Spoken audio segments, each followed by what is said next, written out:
Hello everyone and welcome to a new video. Thank you so much for being here. This is my first full reading vlog and I'm very excited for it. But not only that, if I manage to read 3 books in this video, that means I officially completed my Goodreads reading goal for the year, which is set at 100 books. I currently have 97 books read, as you can see here. And with 3 more books, I will be officially completing it, which I'm very excited about. It is only September, and that only means that I can read more books by the end of the year. Today, I visited some coffee shops. I read a good chunk of this book, Frankenstein by Mary Shelley. So this is book number 98 for this year. And I will let you know my thoughts on it after I finish it in this vlog. I have some clips from the coffee shop. Also, I went to the bookstore today, and even though it was quite crowded, I was able to film a bit there. And after I roll the footage from today, I will also do like a mini book haul to show you what I got from the bookstore. Let's roll the footage and I will be back here with the book haul.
I don't know if you were able to see what I got from the videos previously, but these are all of the books that I bought today. I will go one by one and tell you why I bought them. The first 2 books are from Eva Baltasar. I've heard so many good things about Eva Baltasar's... Oh my god, what's with this exposure? Anyway. I've heard very good things about Eva Baltasar's writing, and I couldn't find anywhere these in stock here in Romania. So when I saw that the bookstore that I went to had them, I just bought them. Let's start with Permafrost. I think this is the first one that she published. Wait, let me check, because I know... Yeah, okay, so this one is originally published in 2018 and then it was translated in English in 2021. It says, Permafrost's no bullshit lesbian narrator is an uninhibited lover and a wickedly funny observer of modern life. Desperate to get out of Barcelona, she goes to Brussels. Oh, I already know where this is going. Desperate to get out of Barcelona, she goes to Brussels because a city whose symbol is a little boy pissing was a city I knew I would like. As an au pair in Scotland, she develops a hatred for the color green, and everywhere she goes, she tries to break out of the roles set for her by family and society, chasing escape whenever it can be found. Love affairs, travel, thoughts of... I don't think I can say that word on YouTube. Full of powerful physical imagery, this prize-winning debut novel by acclaimed Catalan poet Eva Baltasar was a word-of-mouth hit in its own language. It is a breathtakingly forthright call for women's freedom to embrace both pleasure and solitude, and speaks boldly of the body, of sex, and of the self. I've been craving reading more literary fiction lately, and I'm very excited for these 2 books by Eva Baltasar. The next one that I got by her is Mammoth. This is a newer translation, if I'm not mistaken.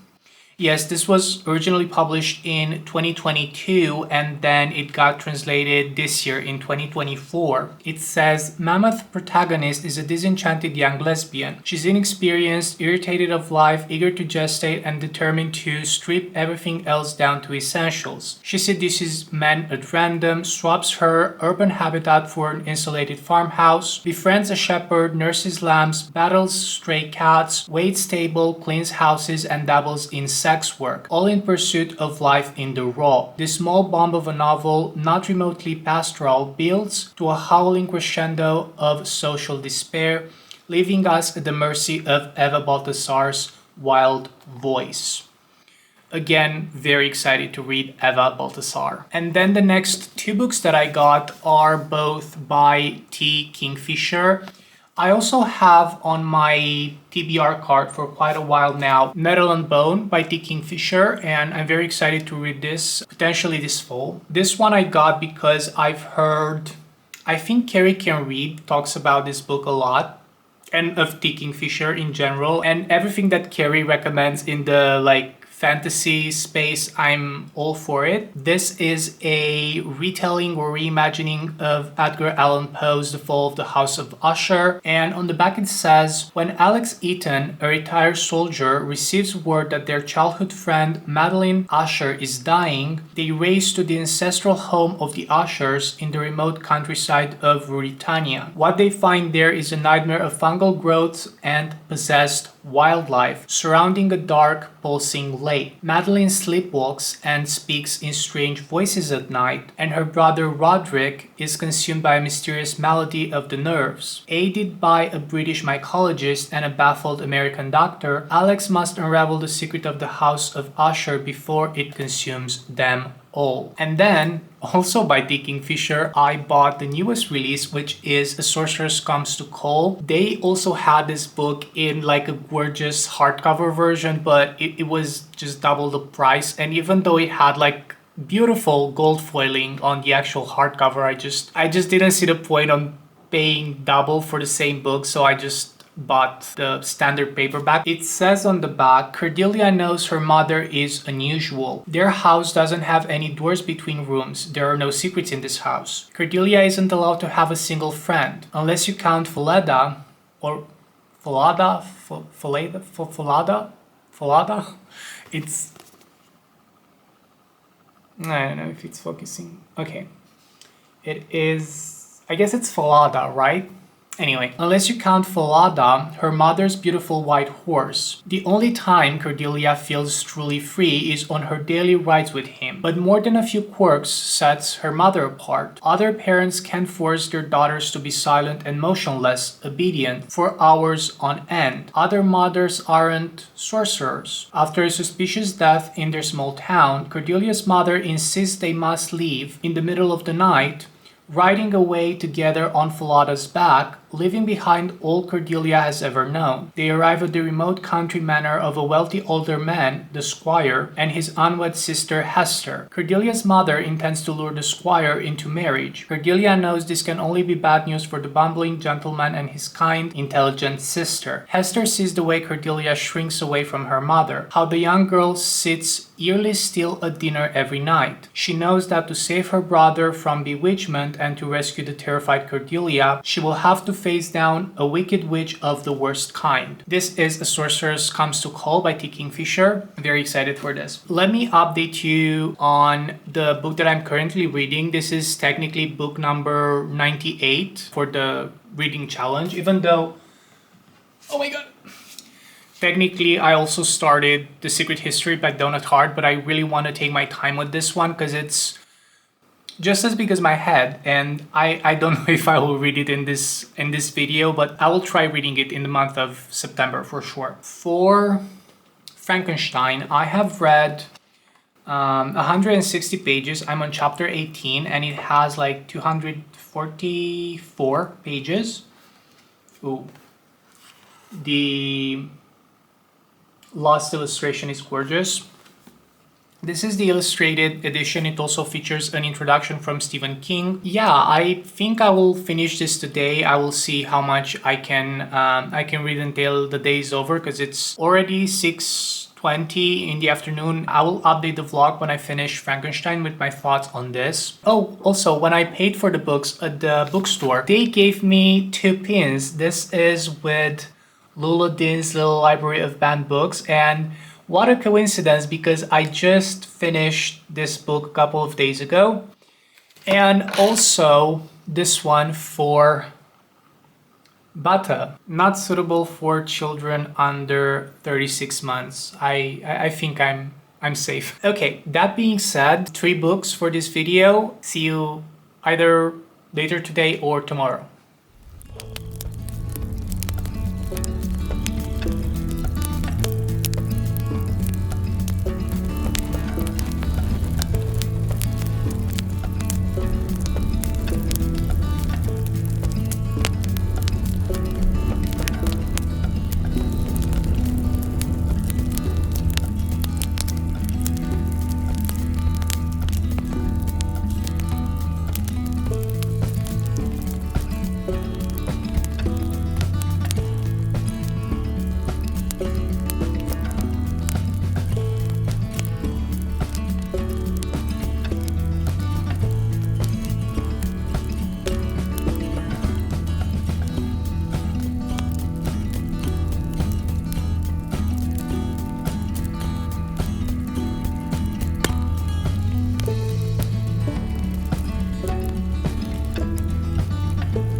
Hello everyone, it is the next day, and this morning I have finished Frankenstein by Mary Shelley. This was not what I expected at all, and my specific copy of this book has an introduction by Stephen King and also some other information about the period when this was written, and also some information on Mary Shelley herself. But I have not read any of that going into this book. I just started with the actual text, and then I went back and read the introduction and also the other information as well. Something that Stephen King says in this introduction really made me see the story in other light, because he says that we as modern readers don't really appreciate this story because we try to read it for fun, and this is not actually intended in that way. It's more so, I guess, exploring the definition of humanity and who is the real monster in the story. But I'm not gonna get into that here. One thing that I wanted to read from the introduction that Stephen King wrote for this book, it says, "More people have come to this novel with high expectations that are dashed than perhaps to any other books in the English language. I would guess that half of the people who begin reading it for fun never finish it, and that even if the book happens to be assigned for a class, a good many people simply skim and try to bullshit their way through the exam which inevitably follows." And then on the next page, he also says about this topic, "Very little of this seems to satisfy modern readers. Part of it might be the voice of Mary Shelley, which is low-pitched and even. Part of it might be that readers do not respond to the book's doomed romance, the romance of a brilliant man who attempts to appropriate a power which belongs only to the gods. Part of it is certainly the book's creaky plot devices and eye-popping coincidences." I found this very interesting about Frankenstein, because I thought this is the type of story that will like keep you up at night or something like that, and it's not that at all. But this is the blueprint for what we now call horror or gothic or even science fiction. Something that I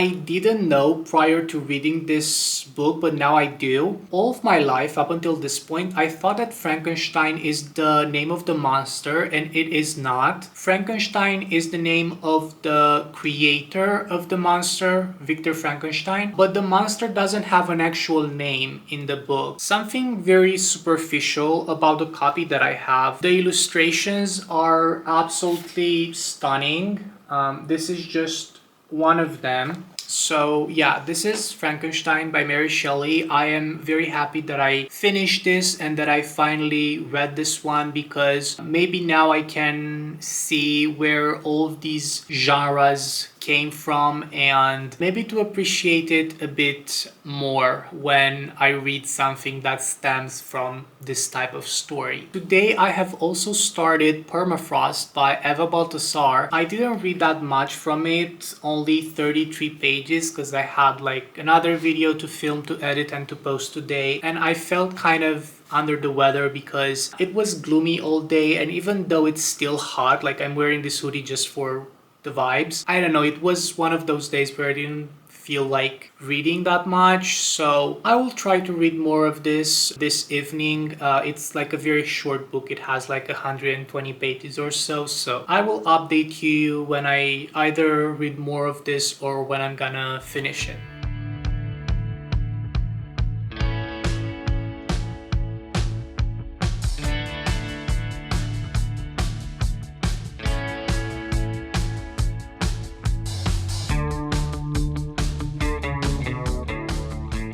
So it is the next day, and yesterday I have finished Permafrost by Eva Baltasar. I love this book. If you were on Tumblr in the early 2010s and you know about the sad girl aesthetic and you like it, this book is for you. We are dealing with quite an unreliable narrator. She's kind of sad and just bored with this modern life, and she just tries to come up with ways to unalive herself, basically. And throughout the course of this book, she's recounting some moments of her life, from her childhood to some moments with her lovers and all of that stuff. And by the end of the book, she comes to realize that the hardest decision is to choose life and to choose to continue to live.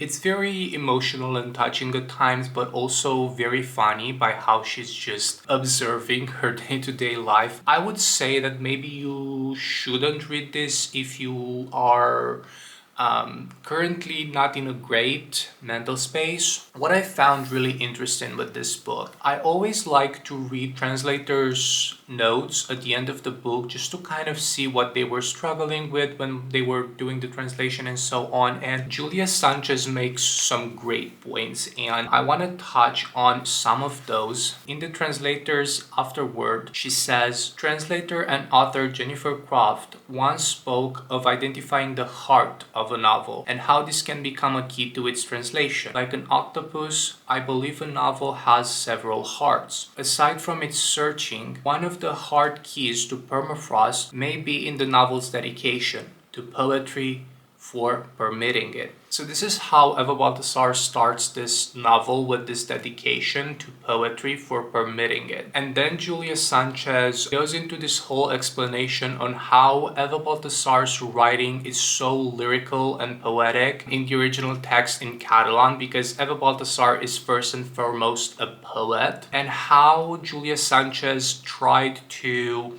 convey that lyricism in the translation of the text. And it's so amazing how she was able to do that, because indeed, if you pay close attention, the text has this overall melody to it when you're reading it. Permafrost is absolutely fantastic, and I cannot wait to read Mammoth by Eva Baltasar. And then book number 100 that I started yesterday night, I chose What Moves the Dead by T. Kingfisher. This is a retelling of The Fall of the House of Usher by Edgar Allan Poe. I have not read the original text, but so far I am 78 pages into this book and I like it a lot. There's definitely a very mysterious atmosphere. It's very eerie and a bit spooky at times, but not too much. I think that after finishing this, I want to read Edgar Allan Poe's original text to see kind of what are the similarities to this one. I will be updating the vlog again when I'm finishing this one. See you soon!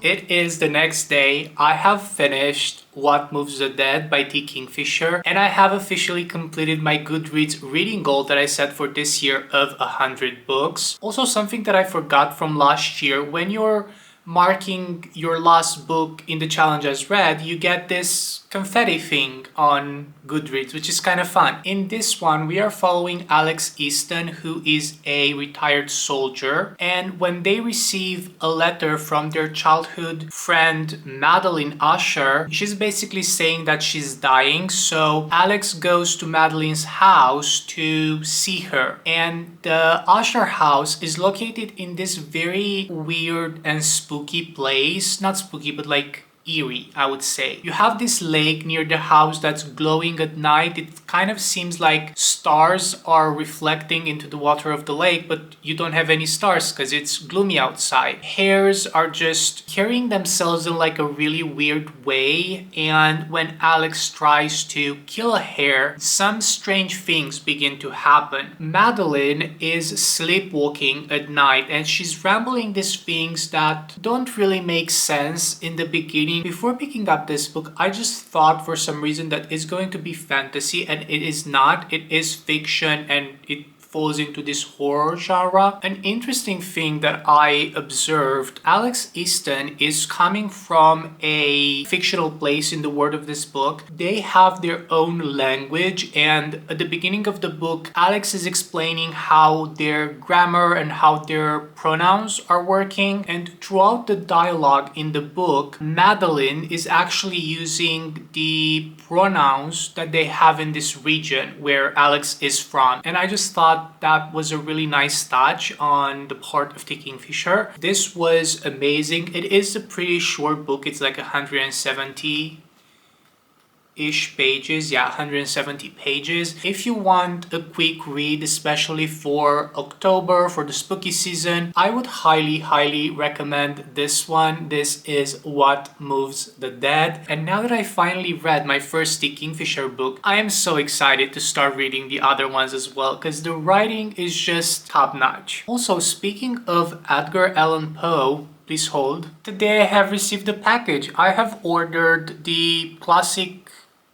Tales of Horror, I think it's the name of the book. It's kind of like a collection, an anthology of horror stories by Edgar Allan Poe, and I ordered some other stuff as well. So because it's kind of creaky, so because this arrived today, I thought it's going to be fun to unbox it in the video. So that's what I'm gonna do now. Okay, let's see.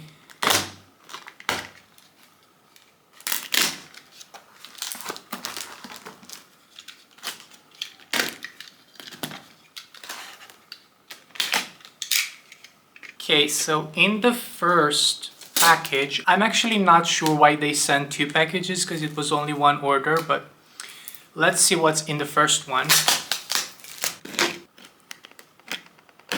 How do you open this?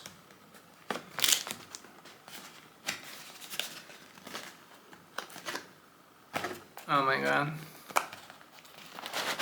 Okay. Let's see. Oh wow. Okay. I ordered a candle, but this is a lot of packaging for only one candle. Okay, so I do have some bubble wrap here, and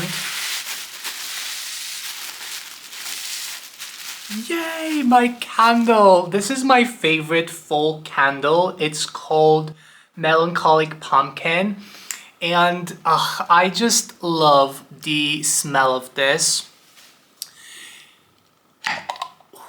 It just smells like pumpkin. Also, it has a wood wick. In the same box, I do have, oh my god, this is actually gold foiling.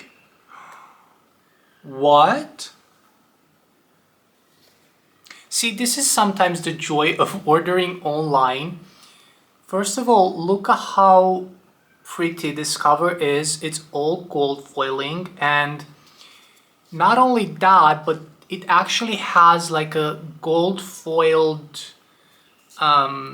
edge situation. Here it has like a defect, but who cares? Whoa, oh my god, I did not expect this. I only saw like this cover on the site and I just ordered it. Wow. Also, the end papers have this really cool design. I think it's like a crow. I'm actually curious to see. I've never had one of these like gold foiled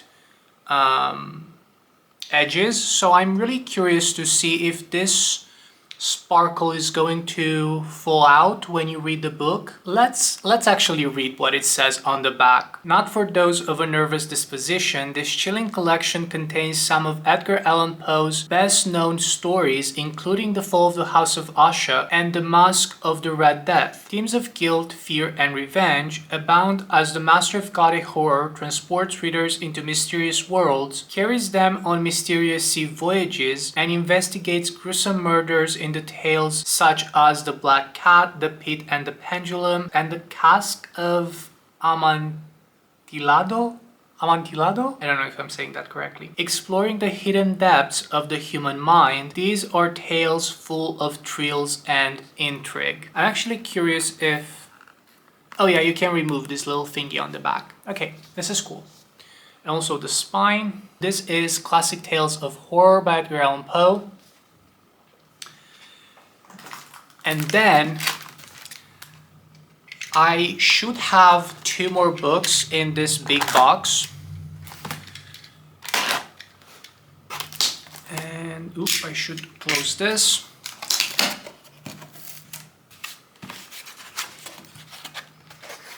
Oh yeah, okay. Oop. Wait. This is not, oh my god, this is one of those hardcovers that don't have an actual dust jacket. The actual design is printed on the hardcover. This is so cool. I was not aware of this. This is a new release about vampires. It says a handbook of history and lore of the undead, and I am so excited. Oh my god, look at the design. Look at the design. In the table of contents, we have introduction, what is a vampire, vampire history, lore and abilities, historical figures and vampires, vampire-like creatures across cultures. This is what I'm really excited to read. Vampires in fiction, conclusion, acknowledgements about the authors, and ta-na-na-na-na. Huh. Okay. I'm not entirely sure if this is a mistake in printing or this is how it actually looks. This is me like totally nitpicking, but for example with this illustration here, like from afar it looks good, but if you're looking at it up close, I'm not sure if you can tell on the screen, but the background is very sharp, and then the illustration that's in the foreground, like these flowers and the casket, seem to be very weirdly pixelated. If I'm looking at other things, for example this bat, it looks okay. Like I'm not entirely sure if that's a mistake in printing or if it actually it's supposed to be that way. I don't know. Oh my god, this is a really cool illustration here. Wow. Okay.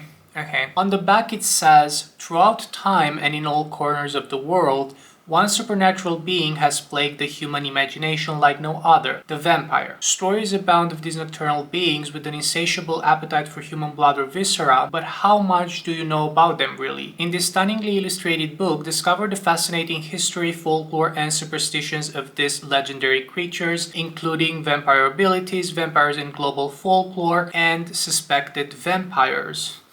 Which is really funny because the first suspected vampire is Vlad the Impaler. Perfect for the vampire hunter and lover alike, Vampires is your comprehensive guide to those elusive monsters of the night. Okay, so this is the handbook on vampires, and then the last book that I bought, a book that I honestly don't know a lot about. I've just been seeing this on threads ever since it got announced and released, and I just had to buy it. This is Queer as Folklore. First of all, the illustration on the cover is really nice. It says, Queer as Folklore is an exhilarating journey across centuries and countries which reveals the unsung heroes and villains of storytelling, magic, and fantasy. Featuring images from archives, galleries, and museums around the world, each chapter investigates the queer history of different mythic and folkloric characters, both old and new. Leaving no headstone unturned, Sacha